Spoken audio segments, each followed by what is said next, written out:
A couple weeks ago, I left my friend's house, and the taxi driver who picked me up said in English, "Where do you want to go?" So I said, "용산구로 데려다 주세요," which means, "Please take me to 용산구." He made a shocked face, and I wasn't quite sure what this meant until he said this. "아저씨는 네가 한국어를 할 수 있는지 몰랐네. 대단한데? 어느 나라에서 왔어?" which means, "I didn't know you could speak Korean. That's impressive. Which country are you from?" So I said, "저 한국에서 왔어요. I'm from Korea." He tilted his head, took a little stare at me, and said words that I would never forget. "진짜로? Because you don't look like you're Korean." That's what he said to me. I froze. I didn't know what to say. I mean, I've lived in Korea my whole life, and I am half Korean, so I just assumed that I could say I was Korean. Hello, everyone. I'm Wong, a high school sophomore with a multicultural background. I'm part Korean, Chinese, and Japanese, which has influenced my upbringing and how I perceive my culture as a whole. Today, I'd like to talk about what I felt during the interaction with the taxi driver, how it affected me, and where I am at now. So firstly, what I felt. You know those moments when you're not sure whether to cry, laugh, or to just stay quiet? That was me, sitting in the back seat of the taxi, thinking over and over again about what had just happened. The interaction I had with him brought back these thoughts in my head, and I started questioning myself. Well, people always assume I'm not Korean because of the way I look.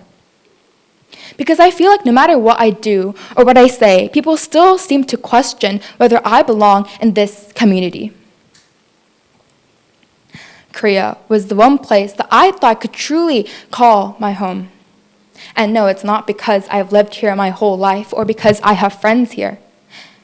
Because every year I partake in Chuseok traditions, and I believe that it is these particular experiences and traditions that have shaped me to become who I am today. It's shaped the way I connect with my family, my friends, my culture, even as someone with a multicultural background.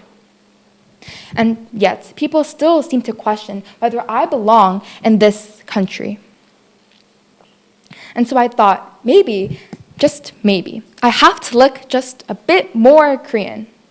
Because in Korea, all the high school girls are pale, lean, and have a very modest clothing. And so when the taxi driver saw me, a tan girl with bold makeup and a style that's not really conservative, he probably assumed I was a foreigner.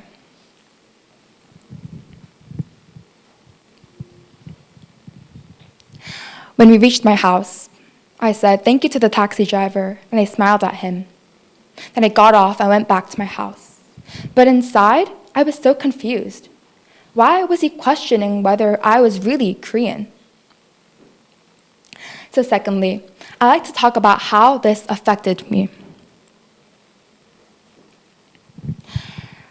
Over the summer, I went to Harvard and Johns Hopkins University, and that's when I truly learned about my identity and who I was and how others perceive me.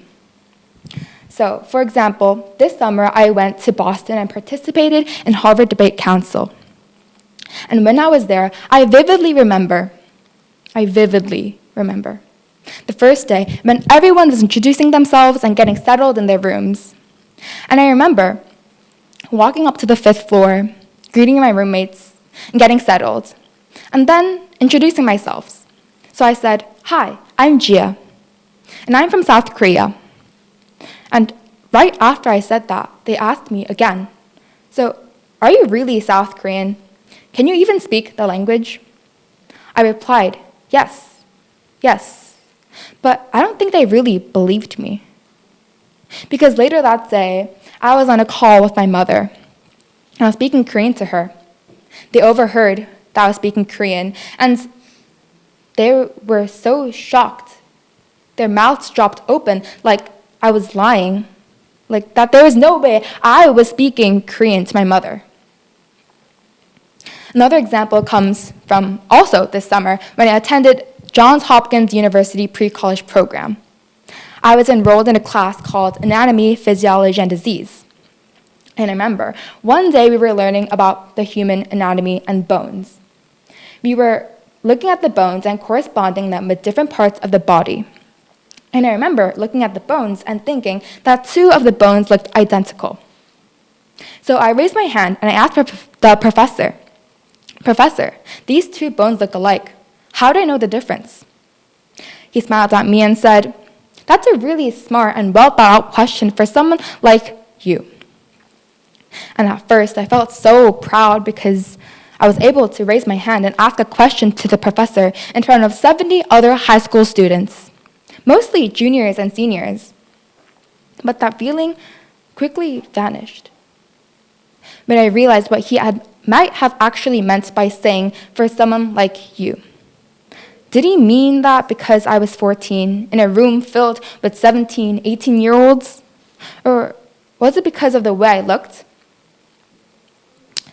I was so confused. And now I'd like to talk about how I'm doing now. So over the summer, I had the time to take a step back and truly reflect on who I am. And I realized two very important things. Number one, that my identity is unique. And number two, that my multicultural background plays a huge role in how I communicate with others. What do I mean by this? Well, I mean that the way I connect with others is based upon this culture that I have. I was able to navigate different spaces and live in the intersections between my Korean, Japanese, and Chinese heritage. And slowly but surely, I was able to feel confident in who I truly was. So in conclusion, this summer was full of experiences, and I was able to learn something very valuable. That whatever people think of you shouldn't be what you base your identity on.